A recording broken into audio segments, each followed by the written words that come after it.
De boys beginnen fantastisch onder de wedstrijd. Het is een mooie onval, goede combinatie en dan Jelme Slager. Gitsie man voorbij, komt dan vrij voor de keeper en zit hem heel knap binnen. Dan komen de Hakenbas boys na 4 minuten al met 1-0 voor. Maar toch komt WHC waarom in de wedstrijd. Het uitverdedigen is 3 min. Het schot des te beter. 1-1. WHC waarom in de wedstrijd toch een doelpunt van Jozef Kanieke. Maar dan komt er goed nice binnen. HC Harrenberg zit maar 2-0 achter. De spelers hebben het jet. Zetten on, krijgen kansen en Oebeles Kokker.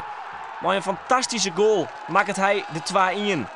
De wedstrijd is dan dien, maar het wachtje is dan op Oranje Nassau Greensje in HC Harrenberg. De wedstrijd is een jel uur later begonnen. 8 minuten zijn ze, maar ik weet het niet. Ja, het ligt niet raad aan, maar... Helemaal niet. Die 2 aan en die 2-1. Op teletext is er 2-1. Maar jij die bent wel wat regen. Dus maar krijgen ze de troi al ja of nee, dus die moet even wachten. Geduld. Na lang wachtje is daar dan het verlossen eindsignaal.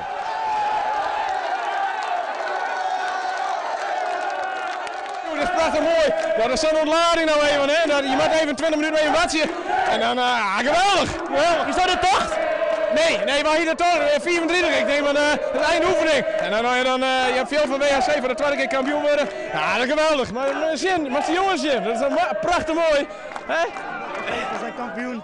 We zijn hier 2 jaar geleden mee begonnen. En we zijn weer kampioen!